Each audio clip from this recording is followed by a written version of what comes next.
오래전 미국 그리스도인들 사이에 네 종류의 그리스도인에 대한 유행어가 있었다고 합니다. 그래서 오늘 드리는 말씀은 어느 특정 인물을 타겟으로 해서 드리는 말씀이 아닙니다. 네 종류의 그리스도인들에 대한 유행어가 오래전 미국에서 있었다. 그래서 이제 말씀을 제가 드리는 겁니다. 첫째는 물고기와 같은 그리스도인입니다. 물고기가 물을 떠나서 살 수 없듯이 항상 하나님의 은혜 안에 사는 그리스도인들을 말합니다. 오늘 본문에 있는 말씀처럼 내가 주님 안에, 주님이 내 안에 거하는 그리스도인입니다. 둘째는 새와 같은 그리스도인입니다. 새는 9일 동안 먹지 않아도 산다고 합니다. 새와 같은 그리스도인은 주일을 가끔 한 번씩 빼먹고 나와서 은혜를 받고 그 은혜로, 그러니까 은혜 안 받는 게 아닙니다. 은혜 받는 것이죠. 그리고 그 은혜로 또 수일 동안을 버티는 그리스도인을 가리켜 붙여진 이름입니다. 셋째는 강아지와 같은 그리스도인입니다. 강아지는 20일 정도를 먹지 않아도 산다고 합니다. 한 달에 한 번이나 두 달에 서너 번 정도 교회 와서 예배드리는 그리스도인을 가리켜서 붙여진 이름입니다. 그래서 제가 대충 한번 생각을 해봤습니다. 물고기와 같은 그리스도인은 1년에 한 서너 번, 5번 이내로 빠지고 예배드리는 성도님. 또 새와 같은 그리스도인은 1년에 한 7, 8번, 많으면 한 10번 정도까지 많이 봐줘서, 또 강아지와 같은 그리스도인은 1년에 한 15번에서 20번. 되게 안심되시죠? 넷째는 거북이와 같은 그리스도인입니다. 거북이는 50일을 먹지 않아도 산다고 합니다. 그래서 거북이와 같은 그리스도인은 교회의 중요한 절기나 기념일, 성탄절이나 부활절, 추수감사절 혹은 창립기념주일 등의 교회에 나와서 예배드리는 소위 무늬만 그리스도인을 가리켜 붙여진 이름입니다. 우리 성도님들은 다 물고기와 같은 그리스도인이신 줄로 믿습니다. 아멘. 네. 물고기가 물을 떠나서 살 수 없듯이 나도 하나님 떠나서 살 수 없다. 이 귀한 고백을 가지고 하나님 은혜를 사모하며 주님 안에 사는 성도님들이십니다. 그리고 오늘 또 물 만난 물고기들처럼 주님 안에서 힘있게 헤엄치는 것 같은 모습으로 찬송 부르고 기도하고 지금 예배를 드리고 계신 중입니다. 어느 블로거가 이분은 자기 스스로를 가리켜서 강아지와 같은 그리스도인이라고 그렇게 말을 합니다. 하나님을 떠났다가 다시 돌아온 이야기를 하면서 자기는 목줄에 매인 강아지와 같다라고 표현을 합니다. 마치 목줄에 매인 강아지처럼 좋든 싫든 자기에게 교회는 당연히 가야 되는 곳이었고 하나님을 잊은 적은 없었다고 합니다. 다만 교회에 가서 예배를 드리는 빈도수가 목줄이 늘어났다 줄어들었다 하듯이 그렇게 자기 맘대로였다고 합니다. 하나님은 언제나 그 자리에 계셨지만 자기는 목줄을 찬 강아지처럼 하나님을 가깝게도 멀게도 느끼며 살았다고 합니다. 한 가지 확실한 것은 뭔가 본인의 계획대로 일이 잘 풀리지 않거나 고난이 닥쳐왔을 때는 주님께로 더 가까이 갔다고 합니다. 마치 강아지가 먹을 게 필요하면 주인을 찾듯이 자기 목줄을 바짝 줄여서 주님을 찾았다고 합니다. 그러던 중에 코로나가 터졌고 영상으로 집에서 예배를 드리게 되는데 점점 집중하기가 힘들고 예배의 경건함도 차츰 사라져갔다고 합니다. 그리고 급기야 어떤 날은 거의 침대에 눕다시피 한 포즈로 예배를 드린 적도 있다고 합니다. 또 자기 부부는 여행을 좋아하는데 종종 토요일, 주일 1박 2일로 주말 여행을 가기도 하고 그럴 땐 예배를 빼먹고 안 드린 날도 생겼다고 합니다. 처음에는 예배 드리는 걸 까먹었다라는 것에 죄책감을 느끼기도 했지만 시간이 지날수록 그것도 무뎌져 갔다고 합니다. 그러다 보니 믿음도 왠지 모르게 점점 약해지는 것 같고 또 마음속에 하나님을 생각하는 빈도와 양도 줄어들었다고 합니다. 뭔가를 할 때 기도를 하기는 했지만 그냥 형식적으로 하고 결국은 자기 뜻대로 결정했다고 합니다. 올해 초에 그가 세운 유일한 목표가 책 쓰기였는데 올해 안에 책을 못 내면 큰일이라도 날 사람처럼 온통 정신이 자기 이름으로 된 책을 내는 것에 쏠려 있었다고 합니다. 성경을 읽는 시간 대신 글쓰기 책을 읽었고 그렇게 자기 목줄을 최대한 늘려가면서 하나님으로부터 멀어지는 생활을 했다고 합니다. 그러다가 올 봄에 남편과 함께 산책을 하다가 무릎을 다치면서 제대로 걸을 수 없는 일이 일어났다고 합니다. 책을 쓰는 일도 정지되고 또 바로 앞 마트에도 걸어갈 수 없게 되었다고 합니다. 우울감이 올라오고 무기력증에 빠졌다고 합니다. 그러면서 하나님을 원망하는 기도를 했다고 합니다. 늦은 나이에 사랑하는 사람을 만나서 이제 행복하게 살게 되었는데 나한텐 이 정도의 행복도 허락되지 않는 건가요? 그렇게 눈물을 흘리면서 무력해진 자기 모습에 괴로워했다고 합니다. 엎친 데 덮친 격으로 잘 움직이질 못하다 보니까 이 장이 막히는 장폐색 증상이 왔고 급기야 입원을 하게 됩니다. 그런데 기도하던 어느 날 이분의 표현대로 자기의 심령이 변화되는 은혜를 받습니다. 갑자기 성령님이 함께 하시는 그런 뜨거운 마음과 함께 예수님 만났던 첫사랑이 회복되는 은혜를 경험하게 됩니다. 목줄만 주님께 매여 있었지 실제로는 하나님을 멀리 떠나 살았던 것, 그 모습을 회개하고 형식적으로 교회에 목줄을 메어놓고 다니는 신앙이 아니라 주님은 포도나무요 나는 가지라, 내가 주님 안에, 주님이 내 안에 계시는 은혜를 경험하게 됩니다. 나는 주님을 떠나서는 아무것도 할 수 없구나 라는 것을 깨닫게 됩니다. 글쓰기의 행복도 여행의 행복도 영원한 것이 아니라는 것을 깨닫게 됩니다. 그래서 이 고통의 시간을 보내면서 만일 자기가 무릎이 다치지 않았다면 나는 여전히 목줄을 길게 늘어뜨리고 살았을 것이고 하나님의 사랑을 깨닫지 못했을 것이다 라고 고백합니다. 이전에는 성경을 읽고 기도하는 것이 마치 숙제하듯 의무감에 마지못해 했었는데 이제는 목에 채워진 목줄을 벗어 던지고 자유한 마음으로 성경도 읽고 또 기도도 하면서 자기의 영이 살아나는 은혜를 경험하고 즐겁게 주님 안에 살고 있다 이렇게 간증하고 있습니다. 사랑하는 성도님들, 우리는 때로 하나님이 나와 가까이 계시는 것처럼 느껴질 때도 있고 또 반대로 멀리 계시는 것처럼 느껴질 때도 있습니다. 그런데 이러한 느낌들을 갖는 것보다 앞서야 될 것이 있는데 그것은 나는 주님을 떠나서는 아무것도 할 수 없음을 고백하며 사는 것입니다.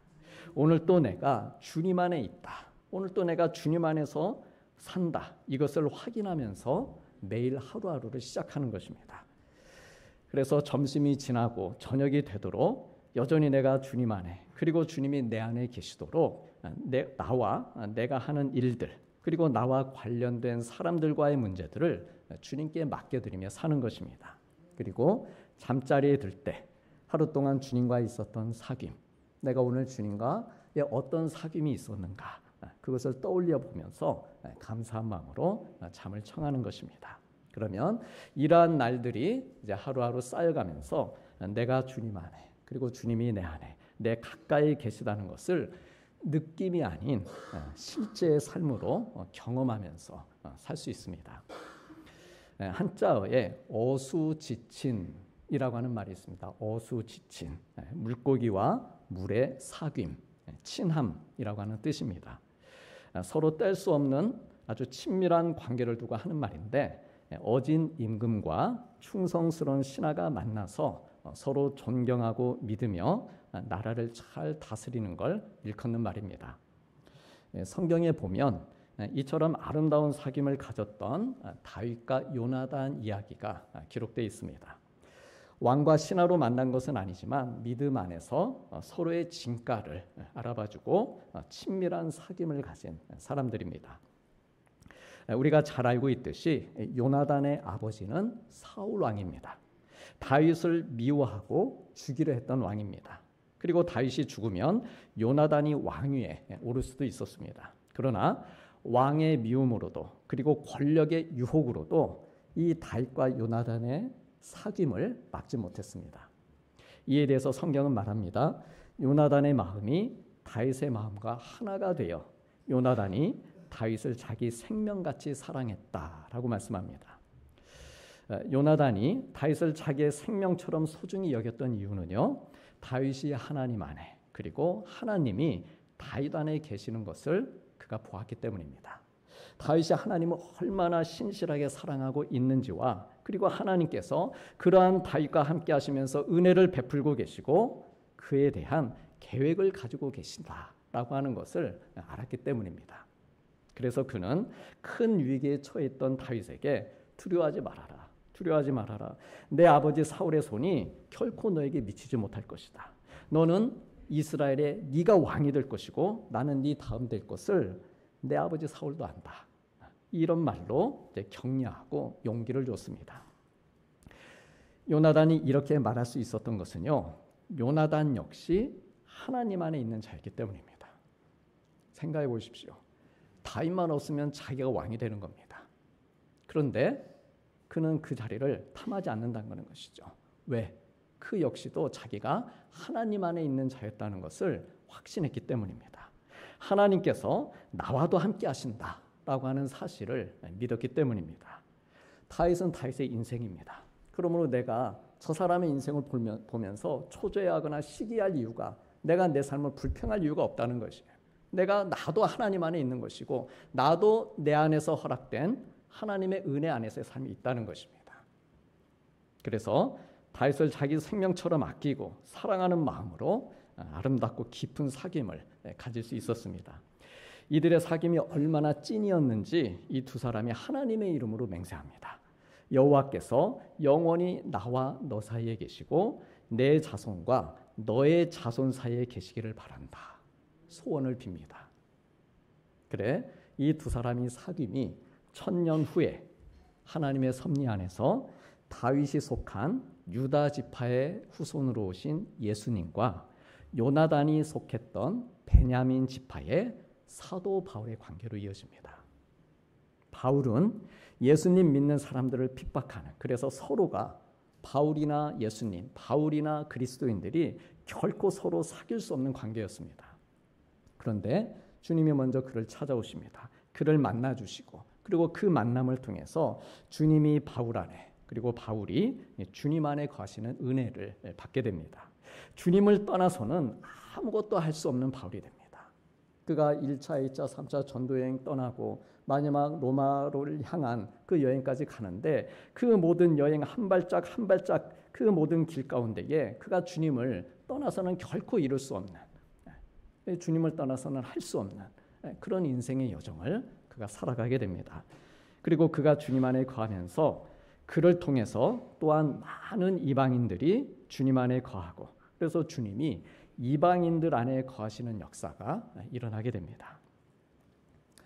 사실 이 사람들과 사귐을 갖는 일이 쉬운 일은 아닙니다.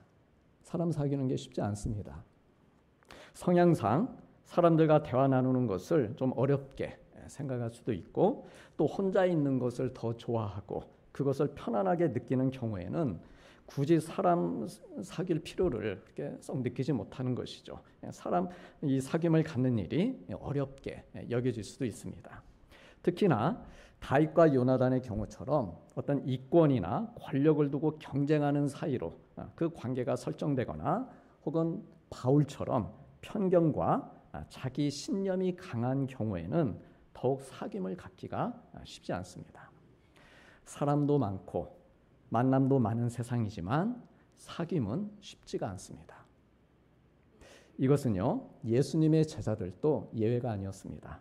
오늘 본문의 주님의 말씀을 듣고 있는 제자들도 이들에게도 이 사귐은 그들에게 쉬운 영역이 아니었습니다. 그래서 주님께서 제자들에게 말씀하시는 것이죠. 내 안에 거하라. 나도 너희 안에 거하리라라고 먼저 주님과의 사귐에 대한 권면을 해주시고 또한 내가 너희를 사랑한 것 같이 너희도 서로 사랑해라. 이렇게 제자들 간의 사귐에 대한 이 도전을 주고 계십니다. 이 본문 말씀은요, 우리 주님께서 십자가에 달리시기 전날 밤에 주신 말씀입니다. 그러니까 그만큼 이 사귐이라고 하는 이 주제가 주님께나 제자들에게나 참으로 소중하고 절실한 문제였다라고 하는 것을 알 수 있습니다. 마지막까지 강조하셔도 모자람이 없을 만큼 그렇게 제자들의 미래를 위한 중요한 말씀이었습니다. 예수님의 제자들은 예수님의 눈에 띄인 거죠. 제자로 그 많은 사람들 가운데 부름을 받았으니까요. 그러니까 그렇게 예수님의 눈에 띄어서 제자로 부르심을 받기는 했지만 그러나 서로가 사귈 만한 사이는 아니었습니다. 이들이 각자 관심사가 다른 사람들이었습니다. 물고기나 그물에 관심이 있는 제자들이 있었는가 하면 로마에 고용된 세리로 살면서 돈에 관심을 가지거나 정반대로 로마를 전복시키는 일에 관심을 가진 제자도 있었습니다. 그들이 쉽게 사귈 수 있었을까요?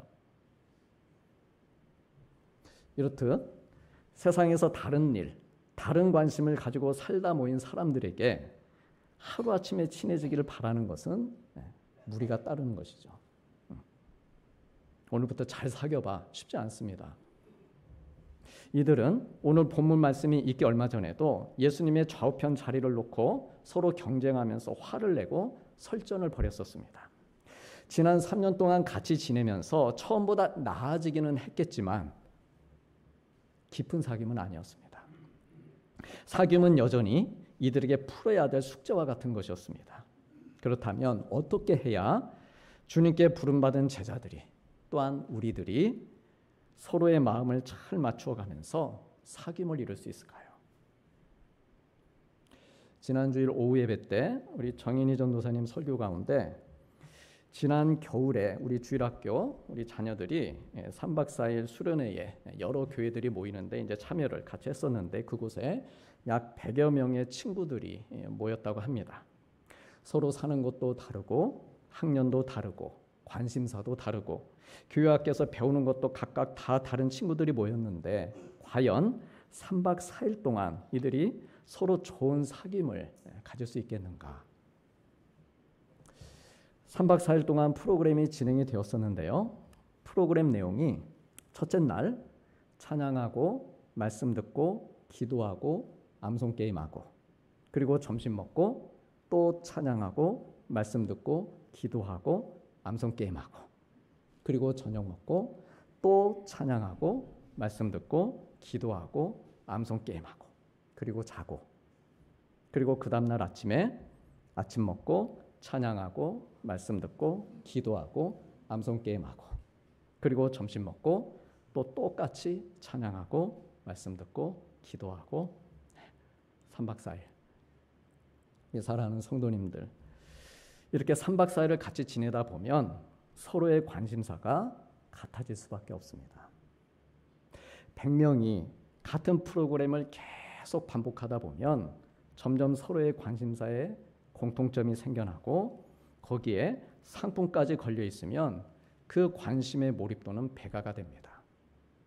그러면서 물론 경쟁도 있겠지만 자연스럽게 사귐이 일어나는 것이죠.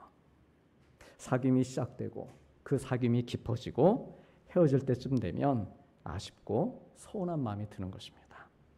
여름에 또 만나자. 이번 여름엔 못 만난대요. 여러 가지 상황상, 사정상.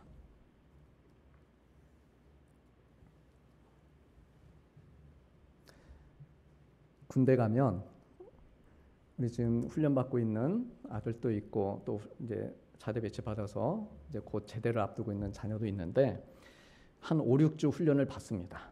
열심히. 그러고 나서 그러니까 전국 방방곡곡에서 서로 뭐 하다 온지도 모르죠. 그런데 5, 6주 동안 같이 훈련을 받고 이제 퇴소하는 날이 되면 눈물 흘리고 서로 껴안으면서 동기야 잘 가라 고생했다 건강해라 5, 6주 동안 같이 훈련하면서 이들의 관심이 그냥 같아지는 거예요. 하나가 되는 것이죠. 그리고 마지막에는 섭섭한 겁니다. 우리 성도님들 사귐은 같은 일을 반복할 때 이루어지는 겁니다. 예수님의 제자들이 처음에는 이들의 사귐이 서툴 수밖에 없었습니다. 아무리 예수님의 제자로 부름을 받아 모였더라도 처음부터 금세 사귀고 친해질 수는 없었습니다. 그러나 3년의 시간이었다는 것이죠. 3년 동안 같은 말씀 듣고 같은 음식 먹고 한 입을 덮고 자면서 사귐이 시작되고 사귐이 깊어지고 서로의 관심사가 비슷해져 간 것입니다. 우리 주님이 늘 가르치시면서 말씀하셨던 하나님 나라의 복음에 대한 관심을 가지기 시작한 것입니다. 물론 앞에서 말씀드린 대로 제자들은 예수님이 십자가에 달리시기 직전까지도 사귐에 서툴렀습니다. 그동안 쌓아 올렸던 우정과 사귐이 허무하게 무너질 뻔도 했습니다. 그래 예수님께서 십자가를 지시기 전 마지막으로 이들을 위한 아주 특별한 프로그램 하나를 준비하십니다. 오늘 본문 15장 말씀을 주시기 전 13장 앞에서 제자들의 발을 씻기시고 떡과 포도주를 제자들에게 주시면서 이것은 너희에게 주는 나의 몸이요 피다 라고 말씀하십니다. 즉 내가 너희의 발을 씻기고 너희가 나의 몸과 피를 먹고 마심으로 나는 너희 안에 그리고 너희는 내 안에 거한 것이다 라고 말씀하십니다. 또한 너희가 이렇게 함께 떼어서 나누어 먹고 마셨으니 이제부터는 너희도 서로가 서로에게 속한 자다. 베드로 너는 야고보에게 속했고 요한 너는 도마에게 속했고 바돌로메 너는 마태에게 속한 자다. 그 자리에 모인 12명의 제자들에게 똑같은 경험을 하게 하시면서 주님과 그리고 서로에게 이전보다 더 깊고 단단한 사귐의 시간을 갖게 해주신 것입니다. 사랑하는 성도님들, 우리 역시 1년에 쉬운 2번 같은 공간에서 같은 성도들과 같은 예배의 경험을 반복하면서 주님과 사귀고 또한 서로가 사귐의 시간을 가지고 있는 것입니다. 하나님의 영으로 하나 되게 하시는 영으로 우리가 이 자리에 각각 다른 자리에 앉아 있지만 그 하나의 영으로 사귐의 시간을 주님과 갖고 또 우리 안에서도 그 사귐을 가지고 있는 것입니다.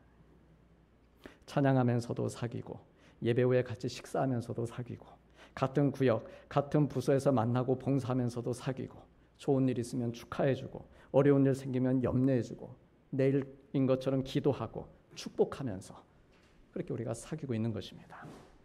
해를 거듭할수록 더 깊은 사귐을 가지고 그렇게 가지면서 오늘 여기까지 함께 손잡고 믿음의 길을 걸어온 것입니다. 그러므로 이 집사님은 김 권사님에게 속한 자이고 한 권사님은 박 장로님에게 속한 자입니다. 우리 서로 옆에 분들에게 고백하시겠습니다. 옆에 분들 보시면서 당신과 나는 주님께 속한 자입니다. 우리는 서로에게 속한 자입니다.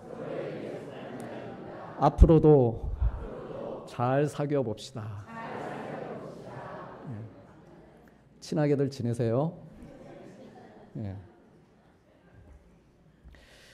예수님의 제자들은 특별히 우리 주님의 십자가와 부활 그리고 승천을 경험하면서 자기들이 주님을 떠나서는 아무것도 할 수 없음을 깨닫게 됩니다. 승천하실 때 주셨던 말씀, 예루살렘을 떠나지 마라, 내게서 들은 바 아버지께서 약속하신 것을 기다려라 라고 하는 이 말씀을 붙잡고 마가의 다락방에 함께 모여 기도하고 그러면서 더 깊이 사귀는 중에 성령을 받고 초대교회를 세웁니다. 그리고 그 사귐의 숫자가 3,000명으로 그리고 그 다음에는 5,000명으로 그리고 그 다음에는 이방인들에게까지 계속해서 그 사귐의 영역이 넓혀집니다.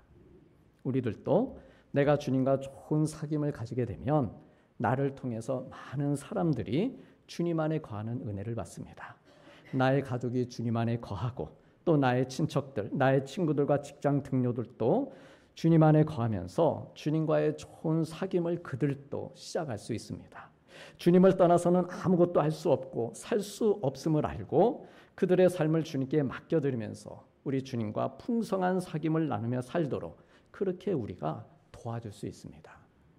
우리 성도님들, 하나님은 우리에게 생명을 공급하시는 물과 같으신 존재이고 우리는 그 안에서 마음껏 다니며 사는 물고기와 같은 존재입니다. 하나님은 나의 왕이 되시고 나는 주님의 충성스러운 신하, 자녀가 되어서 하나님께서 다스리시는 하나님 나라를 살면서 그분의 나라와 의를 구하는 삶을 사는 것입니다. 주님을 떠나지 않는 삶, 주님과 사귐을 가지는 삶이라고 하는 것은 주님께서 내게 주신 말씀들을 한 구절 한 구절 참으로 소중히 여기고 존중하며 지켜 순종하며 사는 삶입니다. 주님께서 나에게 너 떠나지 말아라, 떠나지 말라고 부탁하신 것에서 떠나지 않는 삶입니다. 그것이 무엇입니까?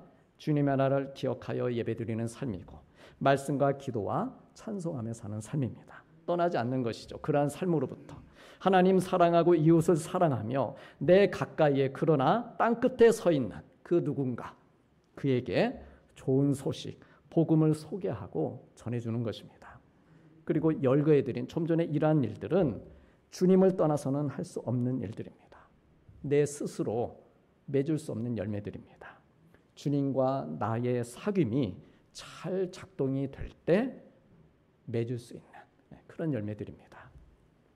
그래 주님의 제자로서 이러한 사귐의 의미를 잘 깨달았던 사도 요한은 그렇게 말합니다. 우리의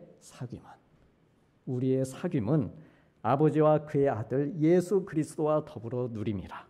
예수님이 빛 가운데 계신 것 같이 우리도 빛 가운데로 함께 행하면 우리가 서로 사귐이 있고 그 아들 예수의 피가 우리를 모든 죄에서 깨끗하게 하실 것이요 라고 고백합니다. 즉 우리가 빛이신 예수님을 잘 믿으면서 내가 주님께 속한 자들이 되면 그 은혜죠. 그리고 그 은혜의 힘으로 우리들도 서로 좋은 사귐을 가질 수 있고 그리고 그 결과 주님의 피로 깨끗하게 된 우리 주님이 나에게 선물로 주신 구원의 은혜를 계속해서 열매로 누리며 살 수 있는 것입니다. 그러므로 우리에게 또다시 하나님께서 선물로 한 주간을 우리에게 주셨습니다. 또 한 주간 우리가 세상으로 파송받아 나아가 살면서 오늘 이 자리에서 우리 성도님들이 지금 이렇게 하나님께 보여드리는 것과 같은 모습으로 주님 안에 거하기를 힘쓰며 사시길 바랍니다. 오늘 주님 안에 거하시면서 하신 일들 많이 있습니다.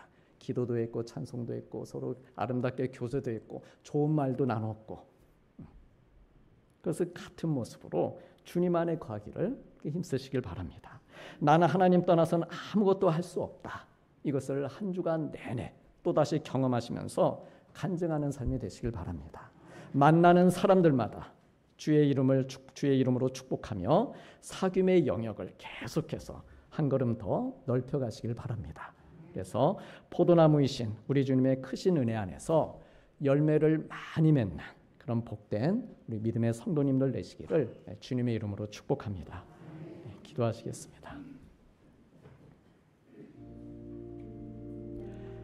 내 안에 거하라. 나도 너희 안에 거하리라. 나는 포도나무요 너희는 가지라. 그가 내 안에 내가 그 안에 거하면 사람이 열매를 많이 맺나니 나를 떠나서는 너희가 아무것도 할 수 없음이라. 아멘.